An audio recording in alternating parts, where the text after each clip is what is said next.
প্রধান উপদেষ্টা অধ্যাপক ডক্টর মোহাম্মদ ইউনূস পদত্যাগ করতে যাচ্ছেন। তিনি স্থির সিদ্ধান্তে পৌঁছেছেন।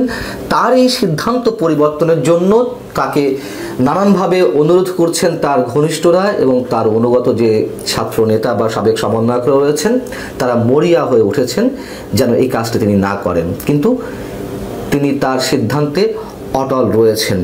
দর্শক, এরকম একটি গুঞ্জন চারিদিক থেকে শোনা যাচ্ছে, সামাজিক যোগাযোগ মাধ্যমে এটি নানান জনের স্ট্যাটাসে সয়লাভ হয়ে গেছে। পাশাপাশি এটুকু আপনাদেরকে জানাই, কোনো কোনো গণমাধ্যমের বিশ্লেষণাত্মক লেখায় আবার বলছেন এটি নাটকও হতে পারে, গুঞ্জন আকারে এটি ছড়িয়ে দিয়ে পাবলিক পালস বোঝার চেষ্টা করা হতে পারে, অথবা ডক্টর মোহাম্মদ ইউনূসের আশপাশে যারা রয়েছেন তারা যাতে তাকে আরো শক্ত করে আষ্টে পৃষ্ঠে তাকে বেঁধে রাখার চেষ্টা করেন। এটা সত্য যে তার এই পদত্যাগের বিষয়ে গত 9 মাসে নানান সময় গুঞ্জন ছড়িয়েছে, তবে তখনকার গুঞ্জন আর এবারের গুঞ্জনের মধ্যে নিশ্চয়ই বিস্তর পার্থক্য রয়েছে, ফারাক রয়েছে। সেনাবাহিনী এবং সরকারের মধ্যে যে ক্রমশ দূরত্ব বাড়ছে সেটা তো আমরা জানি। বিশেষ করে সেনাপ্রধান জেনারেল ওয়াকারুজ্জামান এবং ডক্টর ইউনূসের মধ্যে যে বিরোধ বা যে দূরত্ব গত সেপ্টেম্বর থেকে সেটি ধীরে ধীরে নানান ইস্যুতে প্রকাট হয়েছে। তার প্রমাণ তো আমরা পেলাম গত 21শে মে বুধবার। এবং এও তো আমরা জানি যে বিশেষ করে করিডোর ইস্যুতে সেনাপ্রধানকে নিজেদের সিদ্ধান্তে নিয়ে আসার জন্য বা বোঝাতে অনেক ধরনের চেষ্টা করা হয়েছে, কিন্তু সেনাপ্রধান সেটিতে রাজি হননি। এর সাথে আরও যে বিষয়টি এসেছে, বৃহস্পতিবার বিএনপির যে সংবাদ সম্মেলন সেখানেও জানিয়ে দেওয়া হয়েছে যে তারা যে কোনো সময় এই অন্তর্বর্তী সরকারের প্রতি তাদের সমর্থন প্রত্যাহার করে নিতে পারে। সংবাদ সম্মেলনে তারা যে কথাটি বলেছে তা হচ্ছে এরকম যে বিএনপির আগের প্রস্তাব ও পরামর্শের মতো এবারও সবকিছু উপেক্ষিত হলে তা হবে দুর্ভাগ্যজনক। সেক্ষেত্রে অনিবার্যভাবে বিএনপি অন্তর্বর্তী সরকারের প্রতি সহযোগিতা অব্যাহত রাখবে কিনা তা পুনর্বিবেচনা করতে হবে। তার মানে তো আমরা বুঝতে পারছি যে আগেকার গুঞ্জন বা একবারের গুঞ্জনের মধ্যে কতটা পার্থক্য। ডক্টর মোহাম্মদ ইউনূস তার পায়ের নিচ থেকে মাটি সরে যাচ্ছে এটি তিনি উপলব্ধি করতে পারছেন কিনা সেটাই বড় বিষয়। এবং আরও একটি বিষয় আপনাদেরকে জানিয়ে রাখি, এই গুঞ্জনের পিছনে সত্যতা কতটুকু থাকতে পারে। সরকারের যিনি তথ্য উপদেষ্টা অধ্যাপক ডক্টর মোহাম্মদ ইউনূসের কাছে যিনি মাস্টার মাইন্ড গত অভ্যুত্থান বা আন্দোলনের, সেই মাহফুজ আলম একটি বিশেষ ইঙ্গিতপূর্ণ স্ট্যাটাস দিয়েছেন তার ফেসবুক পেজে। তিনি জাতির কাছে ক্ষমা চেয়েছেন, ভুল প্রার্থনা করেছেন, নাকি তিনি তার সৈন্য সামন্তের কাছে বা তার সহযোদ্ধাদের কাছে এই ক্ষমা চেয়েছেন বা ভুল প্রার্থনা করেছেন আমরা জানি না। তার এই স্ট্যাটাসটি আবার হাসনাত আব্দুল্লাহ শেয়ার করেছেন। তার মানে বোঝা যাচ্ছে, আমার এর আগের একটি কন্টেন্টে আমি বলছিলাম যে বিপর্যয়ের মুখে এনসিপি, সেখানে নিশ্চয়ই ব্যাখ্যা করেছি। তো একটা গুমট পরিস্থিতি সৃষ্টি হয়েছে চারিদিকে, সেটাও আমি জানিয়েছি।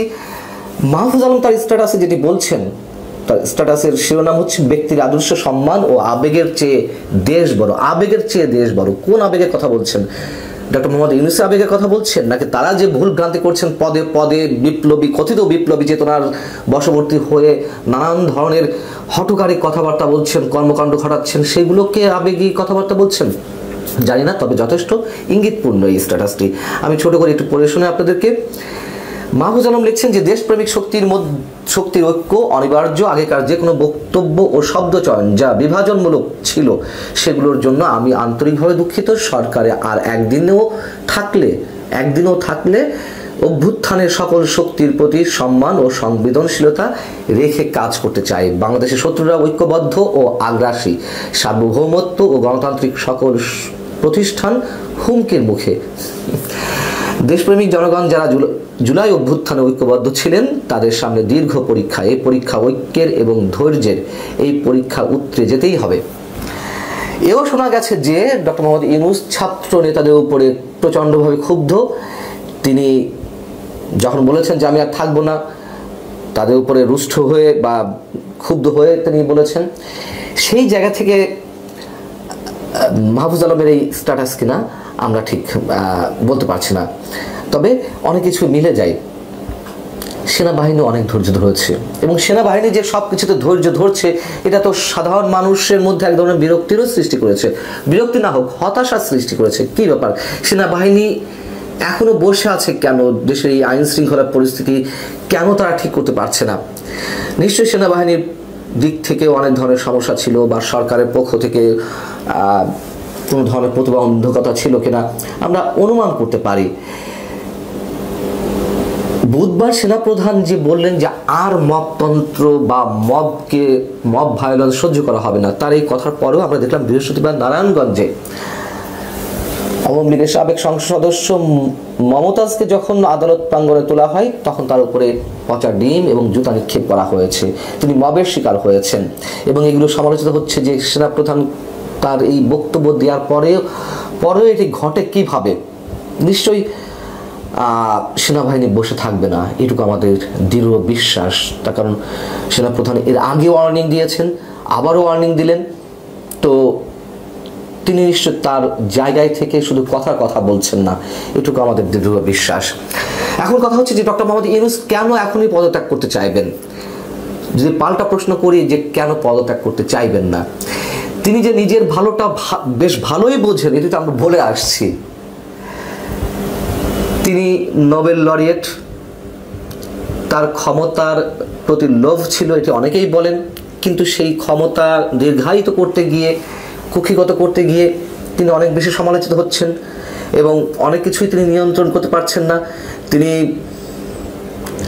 নির্বাচন ইস্যুতে এখনো কোনো স্পষ্ট বক্তব্য দিতে পারেননি এবং তার যারা সৈন্য সামন্ত অথবা তার উপদেষ্টা পরিষদের সদস্যরা কেউ এটিকে নিয়ে অনেক বেশি পানি ঘোলা করছেন। তার প্রেস সেক্রেটারি তো মনে হয় যে প্রধান উপদেষ্টার অ্যাবসেন্সে তিনি তার দায়িত্ব পালন করবেন এমন একটা অবস্থা। তিনি সবসময় ব্যাখ্যা দেওয়ার চেষ্টা করছেন জুন আর ডিসেম্বর বলতে কি বোঝান, এবং সর্বশেষ তিনি বললেন যে বর্তমান সরকারের সব ধরনের ম্যান্ডেট রয়েছে সবকিছু করার। এই যে হঠকারী বক্তব্য, আগ্রাসী বক্তব্য, এগুলো মানুষ ভালো চোখে নিচ্ছে না, নেওয়ার কথাও নয়। এবং করিডোর এবং বন্দর ইস্যুতে জনমত তুমুল তার বিরুদ্ধে চলে গেছে, প্রধান উপদেষ্টার বিরুদ্ধে। মবতন্ত্র কায়েম হয়েছে, মৌলবাদের উত্থান ঘটছে, দেশের অর্থনৈতিক অবস্থা ভালো না, বিনিয়োগের যে গল্প শোনানো হচ্ছিল ঠাকুমার ঝুলির গল্পের মতন গাল ভরা গল্প, সেগুলো তো মানুষের সামনে কোনো কিছু দৃশ্যমান হয়নি। এবং সবশেষ ডক্টর মোহাম্মদ ইউনূস মার্কিন সমর্থনে এসেছিলেন এবং আসার পরেও তিনি মার্কিন সমর্থনে টিকেছিলেন, বিশেষ করে করিডোর দেওয়ার বিনিময়ে তার ক্ষমতা দীর্ঘায়িত করার একটি পরিকল্পনা ছিল, এরকম অনেকের ধারণা। কেউ প্রশ্ন করছেন তাহলে কি এই যে করিডোর দেওয়ার বিষয়টি হঠাৎ করে থেমে গেল, বা সরকার একটু নমনীয় ভূমিকা পালন করছে, সেনাবাহিনী একেবারে পুরোপুরি বিপক্ষে অবস্থান করছে, জাতীয় স্বার্থে কোনো ধরনের আন্তর্জাতিক খেলা এই বাংলাদেশে খেলতে দেওয়া হবে না, নো ব্লাডি করিডোর বিজনেস, এই শব্দগুলো সেনাপ্রধান উচ্চারণ করেছেন। অতএব এই বিষয়গুলো তো মার্কিন প্রতিনিধি কানে গেছে, তারা কি তাহলে সমর্থন তুলে নিল ডক্টর মোহাম্মদ ইউনূসের প্রতি? পাশাপাশি হিউম্যান রাইটস ওয়াচ, আমরা জানি যে যুক্তরাষ্ট্রের অনুগত, পশ্চিমা বিশ্বের অনুগত আন্তর্জাতিক যে মানবাধিকার সংগঠনগুলো রয়েছে, বিশেষ করে ইন্টারন্যাশনাল যে সংগঠনগুলো, হিউম্যান রাইটস ওয়াচ, তারাও একটি বিবৃতি দিয়েছে বৃহস্পতিবার। এই বিবৃতি আমাদের সামনে এলো। সেখানে তারা বর্তমান সরকারের সময়ে মানবাধিকার যে চরমভাবে লঙ্ঘিত হচ্ছে তার তীব্র নিন্দা জানিয়েছে এবং উদ্বেগ প্রকাশ করেছে। হিউম্যান রাইটস ওয়াচ তাদের বিবৃতিতে যেই কথাগুলো বলছে তা হচ্ছে এরকম যে দেশটিতে বিচার ব্যবস্থা সংস্কার করার পরিবর্তে সাবেক ক্ষমতাসীন দল আওয়ামী লীগ সমর্থকদের উপর দমন পীড়ন চালানোর নীতি গ্রহণ করা হয়েছে।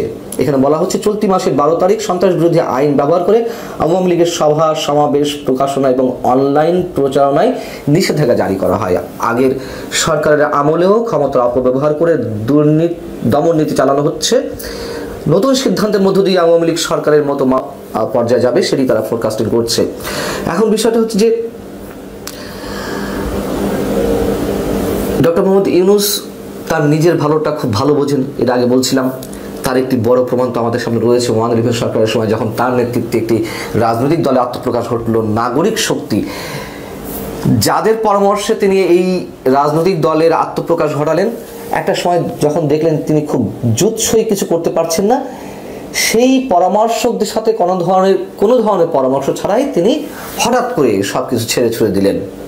এবং এটিও আমরা অনেক আগে থেকে বলে আসছি, সুযোগ এলে বা যখন সুযোগ মনে করবে ডক্টর মোহাম্মদ ইউনূস, তিনি সব কিছু ছেড়ে ছুড়ে দিয়ে তিনি তার নিজের জগতে ফিরে যাবেন এবং এটি হওয়ার কথা, এটি হওয়ার সম্ভাবনা রয়েছে।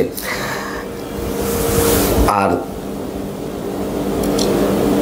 সেনাবাহিনীর সাথে যে দূরত্ব বর্তমান সরকার স্পষ্ট হয়েছে এবং মানুষ যে অতিষ্ঠ হয়ে গেছে তার মধ্য দিয়ে যে গুঞ্জনগুলো ছড়াচ্ছে, এগুলো প্রিয় দর্শক যদি অচিরেই এই ধরনের কোনো সিদ্ধান্ত আমাদের সামনে আসে, অবাক হওয়ার কিছু থাকবে না।